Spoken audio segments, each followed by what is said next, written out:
শিল্পের নানা রূপ, আর সেই রূপকে একজন শিল্পী অন্য আঙ্গিকে তুলে ধরেন।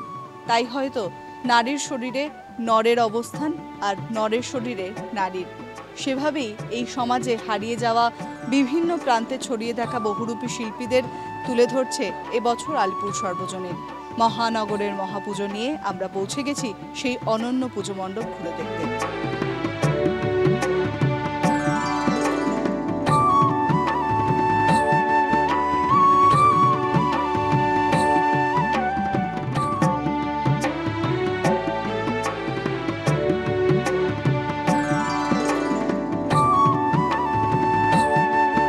আলিপুর সর্বজনীন সারা বছর মানুষ নিয়ে কাজকর্ম করে, তাই ৭৯তম বর্ষে অনির্বাণদা যখন এমন একটা থিম শোনালো যেখানে মা দুর্গা আপনার পাশ থেকে হেঁটে চলে যাচ্ছেন, কিংবা ধরুন শিব ঠাকুরকে আপনি ছুঁয়ে পুজো দিতে পারছেন, বা মা সরস্বতীকে বলতে পারছেন এবারের পুজোটা পরীক্ষাটা আমার খুব ভালো হোক, তখন কেমন লাগতে পারে? আমাদের শুনেই লোম খাড়া হয়ে গেছিলো।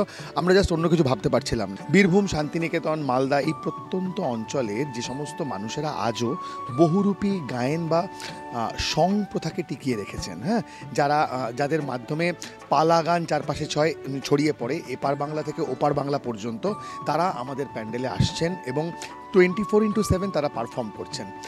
মা এখানে তুলনায় বর্ণহীনা, কারণ হচ্ছে গোটা রংটাই অ্যাবজর্ভ করে নিয়েছেন শিল্পীরা। এবং মানুষের এই যে মূর্ত রূপ, মানুষকে এভাবে পাশে পাওয়া ঈশ্বর রূপে, এটা সংকল্পকে অন্য মাত্রা দিয়েছে। আলিপুর সর্বজনীনকে ৭৯তম বছরে অন্য মাত্রা দিয়েছে।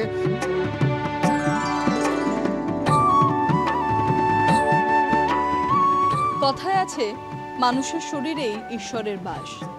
আর সেই ঈশ্বরকে সত্যি যারা ফুটিয়ে তোলেন তারা হলেন বহুরূপী শিল্পী। প্রত্যেক দিন গ্রামে এখনো ঘুরে বেড়ান সেই বহুরূপীরা, যারা একাধারে হয়তো কোথাও ভোলানাথ, কোথাও দেবী দুর্গা, কোথাও কালী, আবার কোথাও বা অন্য কোনো দেবদেবীর রূপ নিয়ে ঘুরে বেড়ান গ্রামের সাধারণ মানুষের মধ্যে। হয়তো তাদেরকে দেখেই কপালে হাত ওঠে একজন অসতিপর মানুষের। সেই ভাবনা থেকেই এবছর আলিপুর সর্বজনীন তাদের পুজো মণ্ডপ সাজিয়ে তুলেছে। এছাড়াও দেবী প্রতিমাতেও এক অভূতপূর্ব বর্ণনা রয়েছে, যেখানে দেবী বর্ণহীন, তার সমস্ত রং সেই বহুরূপী শিল্পীরা যেন একেবারে নিংড়ে নিয়েছেন। কারণ দেবীর শরীর থেকেই সেই শক্তি আসে সেই সমস্ত মানুষদের মধ্যে। এবছরের আলিপুর সর্বজনীনের এই ভাবনা এক অনন্য মাত্রায় নিয়ে যাচ্ছে তাদের পুজো মণ্ডপকে। ক্যামেরায় বিশ্বজিৎ বেরার সঙ্গে শাশ্বতী রায়, কলকাতা টিভি।